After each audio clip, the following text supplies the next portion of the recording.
Ang napapanood niyo po ngayon ay ang Ikaw na Ba? Ang one-on-one interview series ng DCBB. Ngayon naman po ang mga tumatakbo sa pagka-vice presidente ngayong eleksyon 2010. At kasama po si Mike Enriquez. Ang nakasalang po ngayong araw si Senadora Loren Legarda.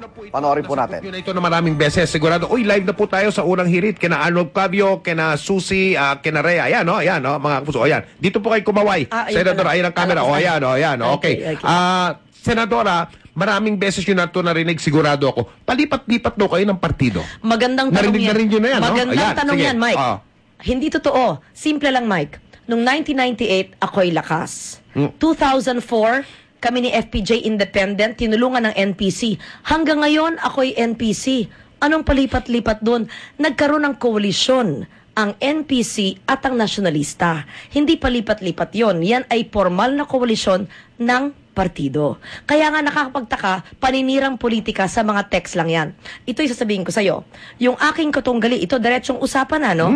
So, pinaliwanag ko sa'yo, hindi ako palipat-lipat. Lakas ng 98, totoo, noong 2004, ako'y tumakbo with FPJ Independent at nanatiling oposisyon. Mula 2004 hanggang 2010, pinaglaban ko sa Korte Suprema yung aking... Nasa TV screen nyo ang schedule ng interview sa iba pang Vice Presidential bet na maka one-on-one po ni Mike Enriquez sa Ikaw na Ba ng DCBB.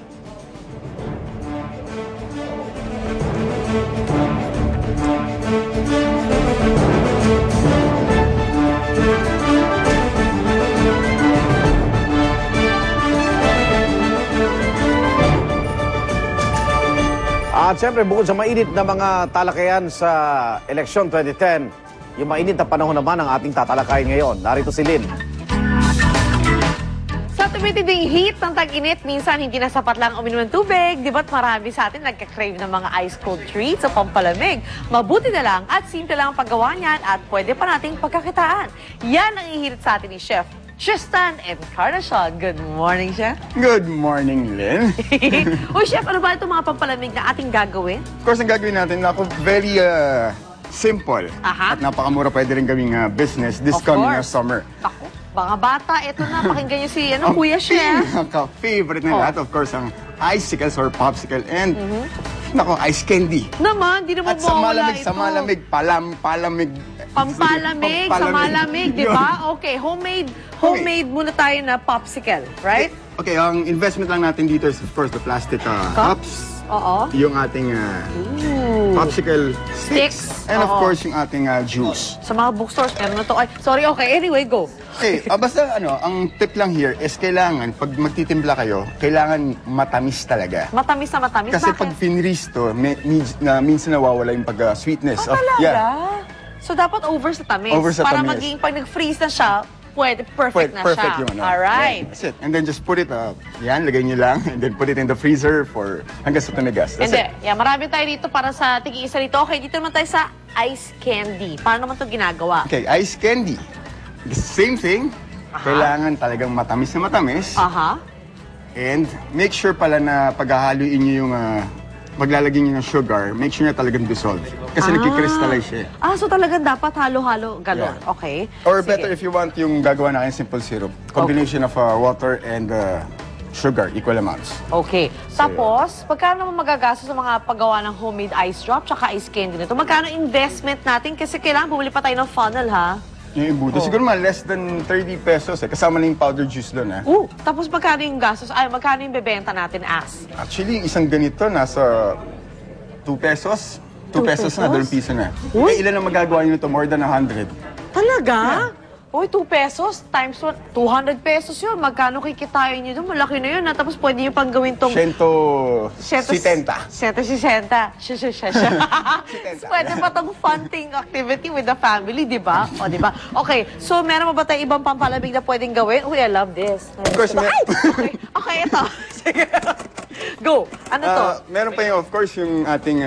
Sa malamig. Sa malamig na buko and of course, yung the very famous Sagot Gulaman. Okay, so maganda rin ang investment to, no? Pambenta kasi Pambenta rin, ang init-init ng panahon eh. Okay, so maraming salamat, Chef. Ayan po mga kapuso, homemade pampalamig na madali nang gawin. Swak pa sa inyong budget at pwede pagkakitaan.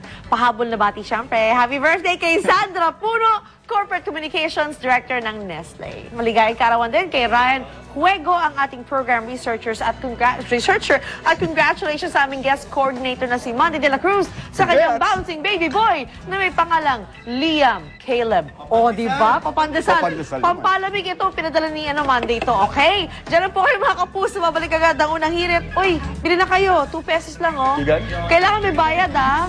Ito gusto mo? Ayan.